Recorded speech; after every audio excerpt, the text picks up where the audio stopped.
Hi, I'm Tim Zacharias with Cougar USA, and I'm the host of Building Value. We are on location today in Orlando, Florida at the Orange County Convention Center for the 2020 AHR Expo, and I'm joined today by Gareth Koogle from STH. Thank you for joining me. Thank you for having me. Yeah. We're going to look at today a little bit of the history of STH. Company's been around since 1973. Got a lot of great history and some great plans going forward. We're also going to talk about STH's expertise with the fire pumps and controls, and also the partnership between Cougar Systems and STH. On Building Value, we go behind the scenes at some of the most iconic buildings in Texas to showcase the incredible people that design, build, and maintain them, and their impact on the community.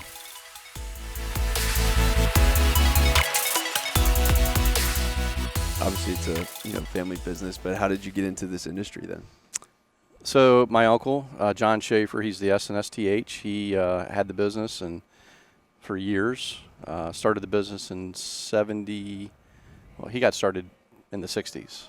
Then he bought into Howell and Associates, which was 1969. That he was involved with Lyle Howe, and after a few years working with him, he discovered that that's what he wanted. He ultimately wanted to own the company. And in '73, they incorporated Schaefer, Troxel, and Howe. So then he added another partner, Ken Troxel.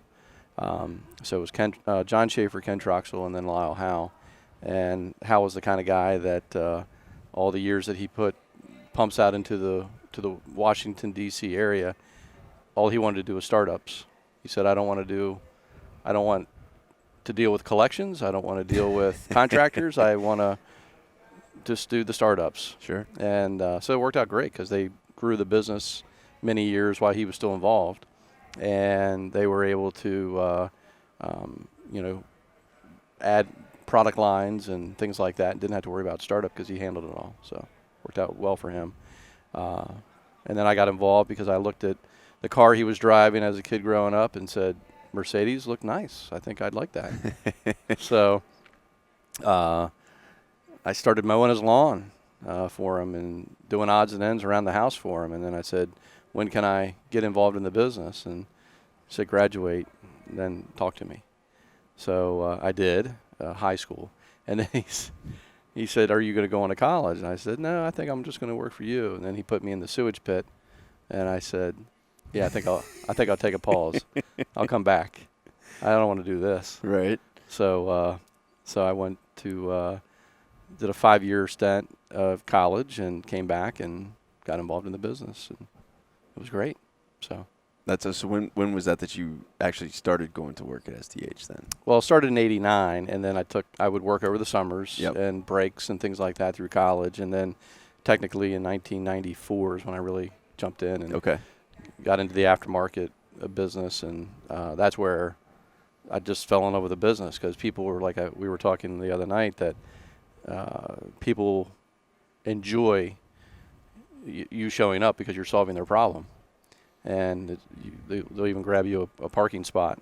Right up front, right? Yeah, right up front. They make it easy because they need you. They have a need, they have a pain, and we have the solution for them. So that was great, and that's where I really enjoyed getting involved in the business in the beginning. And then I realized I couldn't continue new construction without help. And that's when I said, Jeff came on board and was a great partner. And I said, I'll grow the new construction, you handle the aftermarket. And he did that for many, many years. And we've been extremely successful with that approach. And what is the territory that you guys are serving, and what type of products are you offering? Okay, Washington, D.C., all of Maryland, Northern Virginia, Panhandle, West Virginia, and Delaware. That's our territory. We don't have all products in all that area, but that's the majority. The majority of our aftermarket's Washington, D.C., Northern Virginia. That's where the big buildings are. Sure. Not that Baltimore doesn't. There's just more of a population in Washington, D.C. And with the Washington Monument requirement of you're not allowed to build over 12 stories, right? That broadens the base of business because there's a whole lot of opportunity because there's a lot of buildings. Sure. They're just not very tall, right? Or not as tall as other cities. However, Virginia, they're building 30, 40-story buildings now, and Baltimore's on the slate to start building 40-story buildings over there. So that's exciting. Nice. And y'all are mostly on the plumbing side, correct? Correct. Plumbing side, product-wise, domestic water boosters, fire, sump sewage is the mainstay. Then we have a municipal and industrial division that, they're selling into municipalities for large water treatment plants, wastewater treatment, and then the industrial applications, wherever there's a chicken farm on the Eastern Shore, we're working to sell equipment to those people as well. Gotcha. And you have a pretty robust service department as well, right? Yes. We have currently 8 technicians that do nothing but service.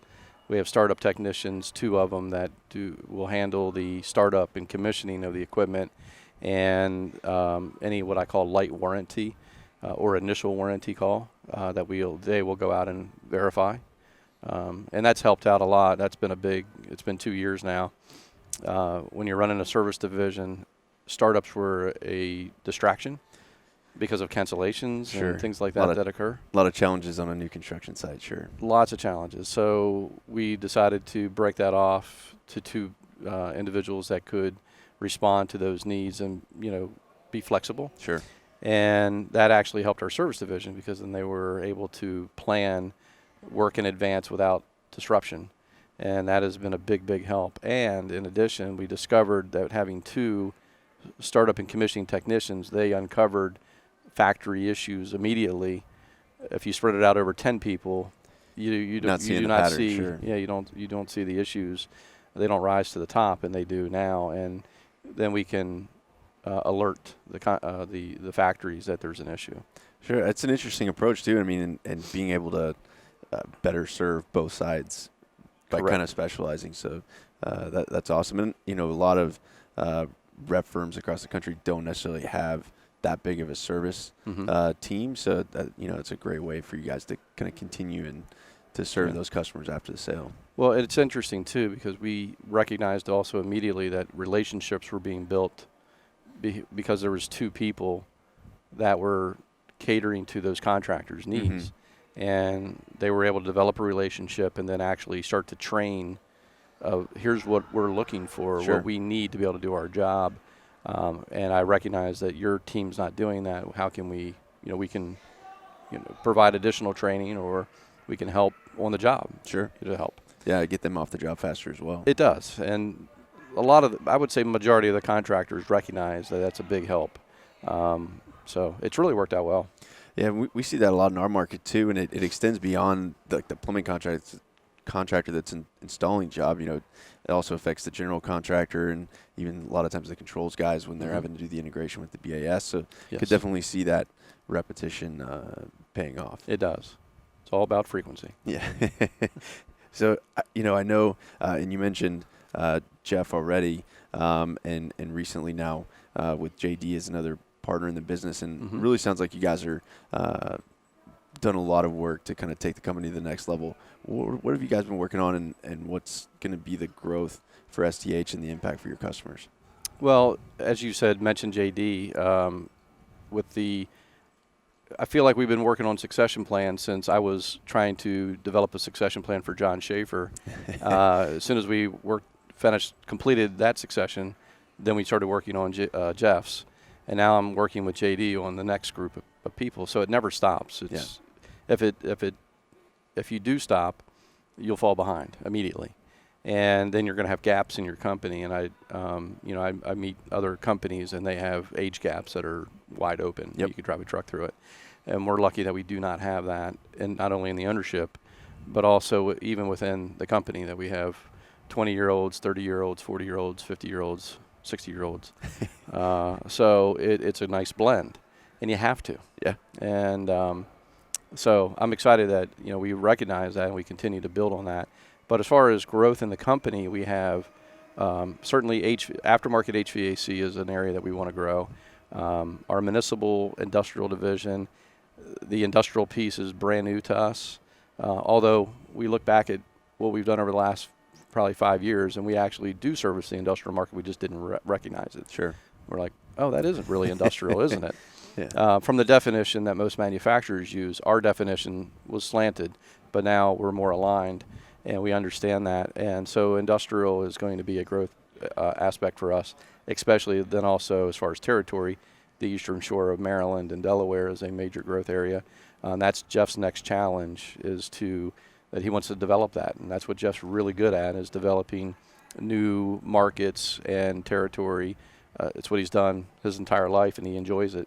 And it's a new challenge, which he's looking forward to. So that's awesome. So I mean, it sounds like majority of that growth is going to be grabbing new markets or new territories. What about any new products in some of the same territories that you guys are already working on? We do have some new products, such as on our domestic water boosters, we're looking at offering 3 levels of filtration. Let the owner, here's option 1, 2, and 3, your choice. We just have to educate them, and they Sure. make the proper decision. They can also make a decision to do nothing. However, we believe that 80% of the boosters that we will sell, they will pick one of the 3 options. And that could, as I say, option 1 would be, all-inclusive option, then the mediocre, and then just the bare, the basic. And that could be just a single amide system that's just filtering and, without any, polishing or anything Sure. like that. So Yeah, good, better, best absolutely approach. Yeah, absolutely. take the same with our control panel offerings there. Yes. So, I think it's great that you guys have put so much time into that growth plan and the succession plan, like you're talking about. I mean, talking with some other family businesses, other rep firms, and that are second, now third generations and more. And I mean, the stats are not great when you start looking down the line at the percentages that are actually going to make it, right? But Correct. Doing what you guys are doing sounds like not just going to make it, you're actually going to be able to grow the company, and that's awesome. I really do feel that we will. And we've been, the area that we're at, I don't want to say that it's recession proof, but it has all the qualities that it is recession proof. Sure. In a lot of ways, because the government's always spending money. And we are big into, all the buildings that are attached to DC, whether it looks like it's a private, but it's all feeding off of the federal Sure. government. And it makes it a challenge in one way, but it also is an opportunity in others. So Sure, we're a little bit different in Houston with the oil and gas, but similar deal. I mean, a lot of this stuff isn't necessarily directly related to oil and gas, but it's all kind of ancillary and a Yes. little bit related there. So yes. yeah. So what would you say are some unique challenges in your territory or that your customers face? Unique challenges for our territory: traffic. Yeah.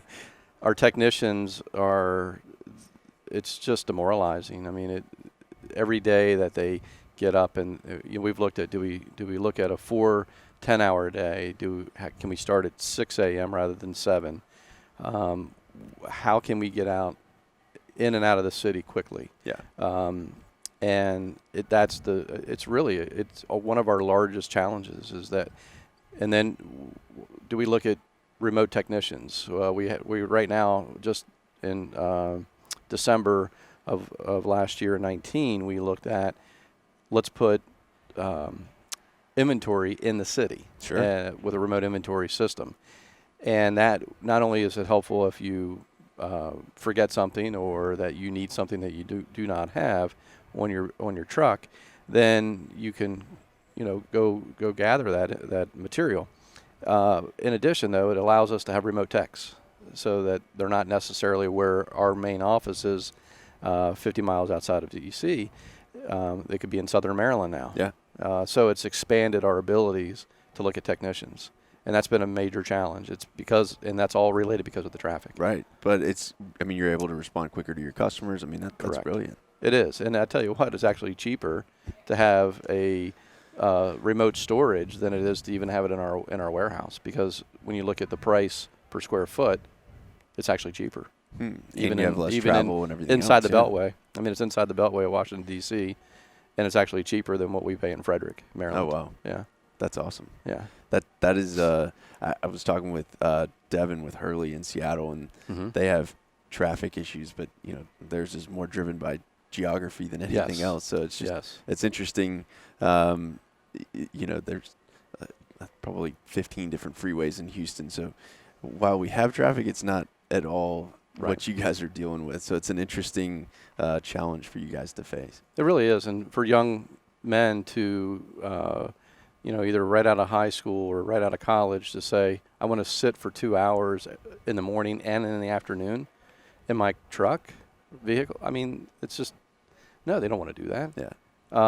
So you work a 8-hour day, then you add another 4 more hours on top of it. It doesn't work out. So we've had to really make some changes, and we've actually implemented the 410s with our startup techs because that makes sense for them, and they balance each other out we still work 5 days a week, but just rotate. We rotate who's on. Yeah. So it really does work out well, and we recognize. I mean, on job sites we're able to start sometimes at 4 a.m. Oh wow! It just depends on the job site, and we have building engineers who are saying, I arrive here at 5:30, so you can start at 5:30 in the morning for all I care. I'm like, wow. Okay, all we have to do is ask. Yeah, that's great. And if we start at 6, our technicians are very happy. Yeah. Because they know they're not going to have any traffic on the way down, and they're not going to have any traffic on the way out. Yep. So anything past that, it's sitting in traffic. Yeah. So. That's a great way to be able to serve them better. And there's actually one of the things that we're just been rolling out is a remote guidance support app. And so we're going to be building it into a QR code that'll either be on the control panel or with the wiring diagrams, things like that. But we can also generate a link and send it to your techs. Okay. Basically immediate, on demand, and then it creates a video call where we can see what the technician sees. Oh, that's fantastic. And even do some remote guidance where we can kind of point and show different things that are going on. So like a remote tech. Exactly. That's fantastic. Yeah. So it's another way, for us to beat the physical gap for between us and you guys on the East Coast, but be able to offer that remote assistance. Well, that also one of the things that we do struggle with in Washington. Everything is down below ground. 30. The swamp. Yeah, exactly. At least 30 feet is minimum. It's usually 60 to 80 feet below ground, and with parking garage. So that's where the equipment is. Cell service. So the cell service issue. So we've been looking at how can we develop temporary repeaters when we go on job sites, and we haven't worked through all the details. Certainly, some of the projects we go to, they won't even allow it because of the security with the federal government. I could see that, yeah. I mean, even Bluetooth technology, they scan you for that. If you have Bluetooth technology on your equipment, they'll set you aside, and so you can't bring that in. Wow. Yeah, there's a couple facilities in Houston where I've had to surrender everything before we go inside, but definitely not to the scale that you guys are dealing with. It's almost every day, and protesters out front of buildings. When they sit in the middle of the road and don't let you pass, it's a tough day. Yeah, that even adds to the traffic. It does. Yeah, that's definitely unique for you guys. We do not have very many. We have. Sometimes we just say we're not going to. We'll just go to Northern Virginia or Maryland that day when we know that there's a said something protest going on. Yeah. A lot of times we know ahead of time. We also have one of our employees. Her husband is on the police force in Washington, so we have a little bit of upper hand on that. Yeah. So we know. That's wild when it happens. So get a day or two notice. Yeah. That's nice. Yeah, but that's I wonder what extrapolate that out. What's the economic impact to the area when that type of stuff goes on? It's got to be massive. It is, and it's just really it's frustrating. Yeah. When you have a plan in place to help someone, and then we're not able to help them. Yeah. And they're waiting, and so. Yeah, new construction is not a big deal, right? But right. If you had, especially you talk about a hospital or something like that has a real issue and they're down, and you guys need to get in there to help them get back up and going. I mean, and we've had to do that. We've had to work late that, we had to start at 7 o'clock that night rather than 7 o'clock in the morning. So we work through it, but once again, it's part of it. It wears on the people. Sure. So if we're kind of looking forward to 2020, what products or offerings that you all have got you excited for this year? Well, as far as product itself, certainly the Grundfos, HVAC, Hydro MPC, that's something that, we'll be looking at really. Our whole team will be looking at that. I would say that, just we have a lot of product that we have not executed as well as we should, or we could, and we haven't maximized it, and we want to, I think we were talking about this the other day, is how we can map our product. Yep. And when we're dealing with a building engineer, we have 22 different product offerings or services that we can offer them. You cannot talk to them about all of that at one time. So our approach has been more, let's make sure that we're in the building at least 3 times, if not 5 times a year, whether it's an account rep or it's a technician, that we are looking at that list of 22 offerings and making sure that have we covered them. Do they have opportunity, or is it maybe they don't even have that equipment, maybe it's not even a possibility within that building, but to really map it. Sure. And make sure that you've checked it off the list, that we've talked about it. It's not an opportunity, or it is, if so, when. And that has been our big, that's really what we need to do. Right now we are working with customers and have in the past on, let's say, a booster or something, sewage system or a fire system, and they need also HVAC equipment replaced, and we aren't talking about it. Sure, and you love to hear your customers say, "Oh, I didn't know you did that." Yes, and that does happen, and you're like, "How does that happen?" But it's because we have not. We do. We're animals just like everybody. You take the path of least resistance. You do what you know well, and our people the same way. If it's something new, it's harder for them to continue to bring up, but we have to, and it's just reminders. Yeah, and having a visible aid, having that map in front of you with NetSuite, it's been, it's a big deal.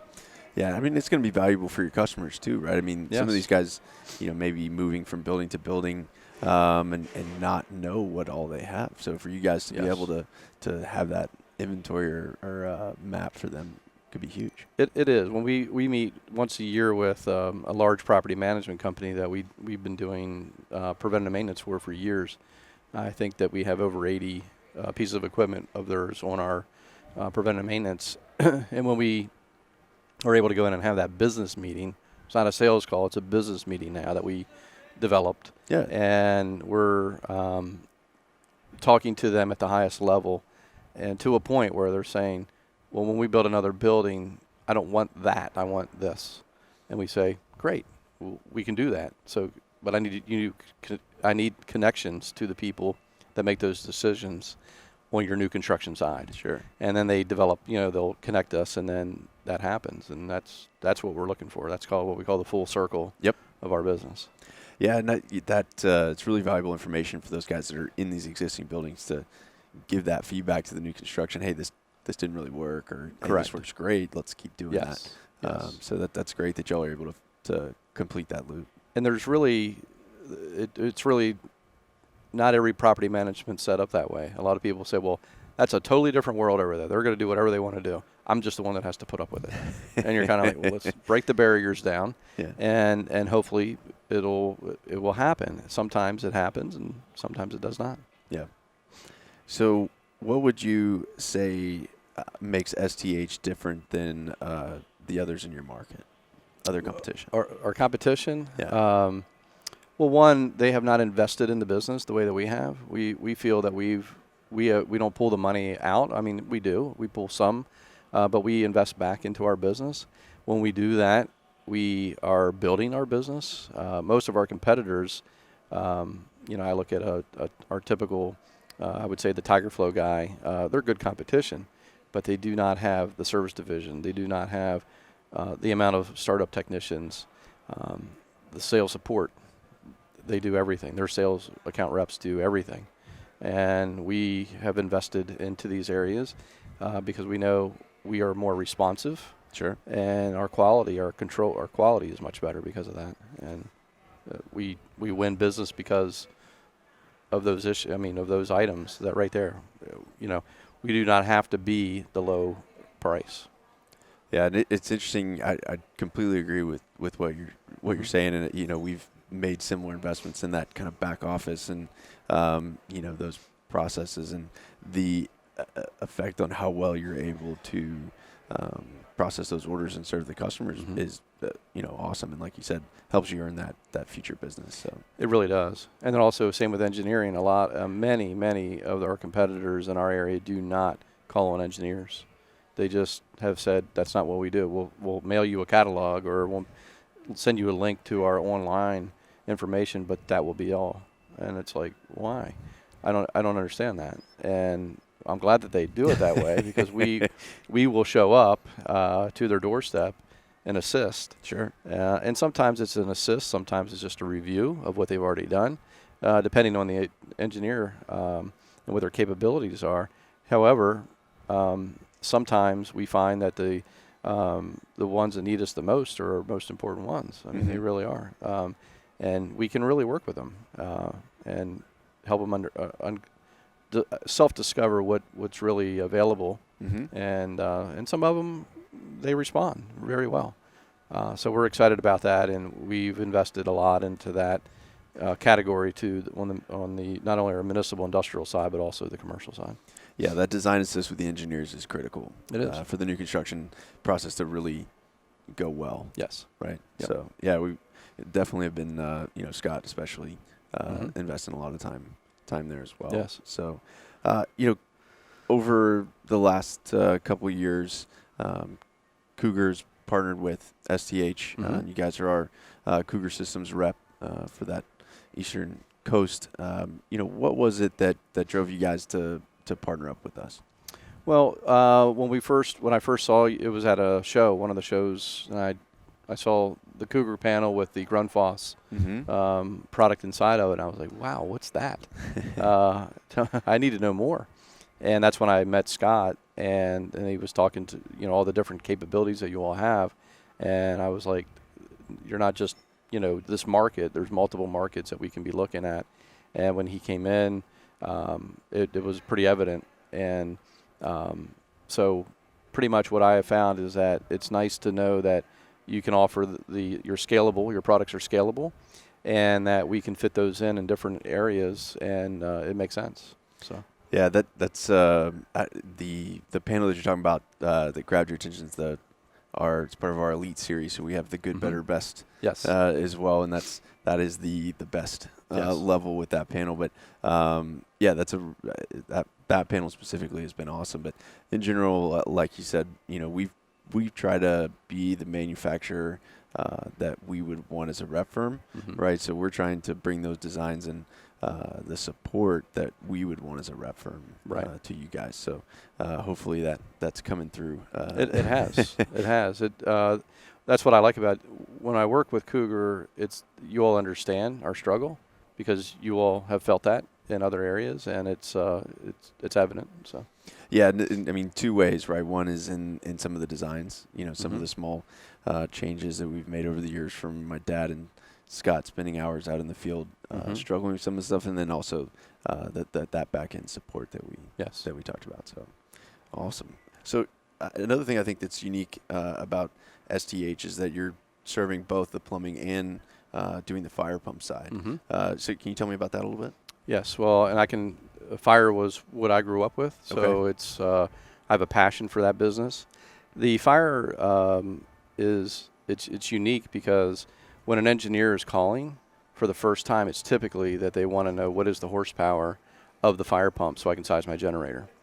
They haven't even looked fire at life safety. Yeah. Yep. So they have not even looked at the booster or the sump and sewage yet. And every job that I would say 90% of all jobs that require a fire pump also need a booster or sump and sewage in our territory.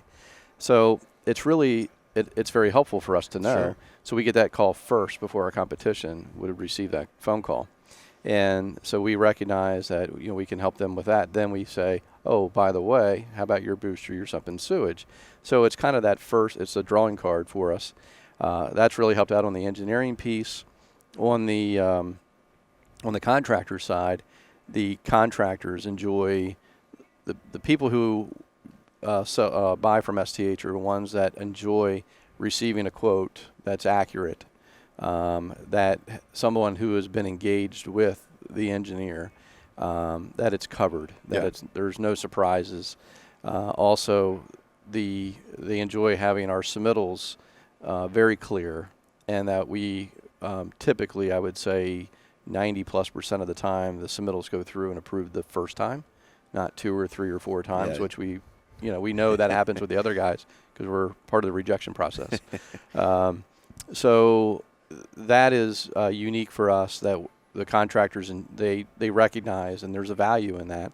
In addition, our startup capability with fire is, I could put us up against anybody in the United States, and we would be number 1 in my opinion every time, because our guys are so well trained in it. And then in addition to that, our property management companies and the building engineers recognize STH as the experts in fire, to a point where Mark Barrick, who is our fire team manager, is just tremendous compared to our competition. What he's competing against, there's no equal. With his past fire marshal experience, he's receiving phone calls and emails about items that aren't even pertaining to a fire pump. Right. The engineer, they have such a good relationship with him that they will ask him about an exit sign or a smoke detector or just his advice. What's your great resource for him? Yeah. And if not, and then also resources as far as who do I contact for this question, and he's able to help them in every way. When we get into replacement systems, we are really well educated on the control panel beyond anybody in our area, and how the power supply from the transformer coming into a disconnect or directly to the panel, how that affects the system. Yeah. And when things we find many jobs that have been installed for 30 years that have never been correct since day one, and that's alarming. Yeah, that's a big issue. It's a big issue. System, and we find, I would say, 40% of what we replace they have been installed incorrectly, and that's not good. No. And but the way that it works out in the field is the fire marshal is inspecting the fire pump, and the electrical inspector, they should be inspecting the fire pump controller, and they believe that the fire marshal is doing that, and so they feel like, oh, that's covered. Right. Well, guess what? Kind it wasn't. Falls between. It's a gap, and that gap is big, and it's a shame because many times we do find that wiring is oversized most of the time because of the code confusion, but even sizing wire 6 times larger than what it should is not good. Yeah. It's actually a very huge danger for our business. And I always ask contractors, like a plumbing or mechanical contractor, and I look at them, I say, if you know that the pipe should be 2-inch size and you find that it's actually 10-inch, wouldn't you say something? And they say, well, absolutely I would. Yeah. Well, then why would electricians not do the same when they know that it's this, but it's size 6 times larger than what it should, and they do not raise their hand? And the line side of that, having too large of wire, is so dangerous for our technicians and for anybody that's touching that equipment. It's like a loaded gun, and they don't recognize that. And so we're trying to fix these things by offering disconnects, which a lot of people, there's only one manufacturer on the fire pump controller side that offer a disconnect upstream, and we're promoting that on every job that we replace as a safety mechanism. And it's just amazing. You can go to your house, probably your air conditioner unit outside, and there's a service disconnect right there. But on a fire pump controller, there's not. Yeah, we, unrelated or different types of equipment, but that we see that a lot with sump pump control panels. Yes. And that's one of the reasons that we always like to have a disconnect inside of our panel. I mean, it's like you said, it's very unsafe. It's extremely unsafe. So, so those are the things that we're recognized, and we've developed a nice team approach with the electrical, that our replacement, whether it's a controller or a fire pump, includes the electrical that we manage. Right size for the application. And we're always checking that. Sometimes I see fuses in a line to a fire pump controller, and even though if it's oversized, it's allowed, but is it the right approach? No. Right. It's not. You're going to single phase and have an issue easily. And it's just not worth it. Yeah, that's an extremely critical system in the building. So, I mean, that's great that you guys are able to take the lead on that and get Yes. those systems up to code and, you know, performing as they should. I mean, it's a lot different than a booster system that's oversized, maybe it's not performing that well. You don't want that kind of issue with your fire system. We don't. And we see that it's just so often. And it's once again, it's an education. We take that field data and now we're feeding it to our engineering person who then educates our engineers off of that. And it's difficult sometimes because electrical engineers, you know, we're typically calling on plumbing and fire protection engineers, and now we're going over to the electrical people, having conversations with people we really don't know, but then they hear what's going on in the field and they embrace that knowledge, and they're like, wow, I didn't realize that. Yeah. And you're like, yeah, well, let me introduce you to NEC 695 because obviously this is not happening the way it should.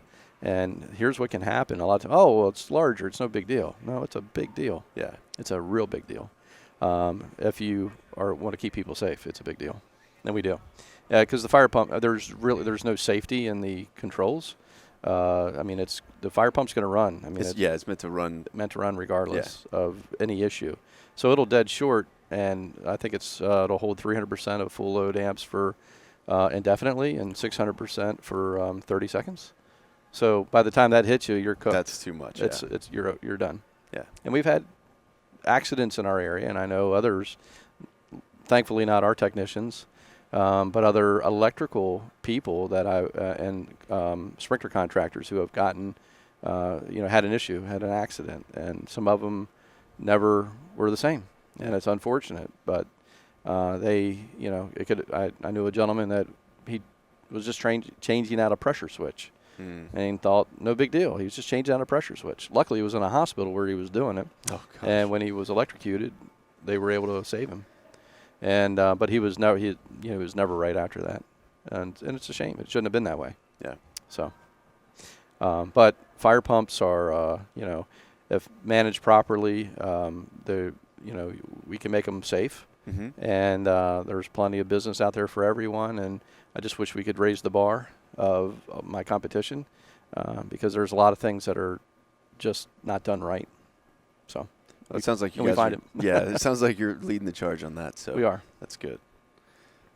So, you've been in the industry a little while, and done a lot of different things in your career. Sounds like. So, what advice would you have for anyone that's kind of just getting into this industry, whether in a rep firm or as a contractor or facilities manager? I would say expose yourself to everything as much as you can.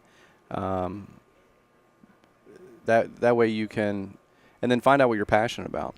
I mean, really, that's the thing: is get into the industry, look at as much as you absolutely can, and do what you're passionate about. If you are passionate about what you're doing, then it's not going to work. Right? It doesn't feel like work. It doesn't feel like it at all. And if you can do that, then that's really everything that you can possibly, that would be my advice. And there's so many different avenues that you can be working on within the industry. It's a broad industry that we're in, and it has a lot of specialties. And I'm sure anybody could find something that they're passionate about in our industry. Yeah, I completely agree. All right, well, that's all we have for our episode today. I appreciate you coming on the show. Thank you for having me. Appreciate that. Yeah. Also want to thank y'all for watching, and we look forward to seeing you on the next episode of Building Value.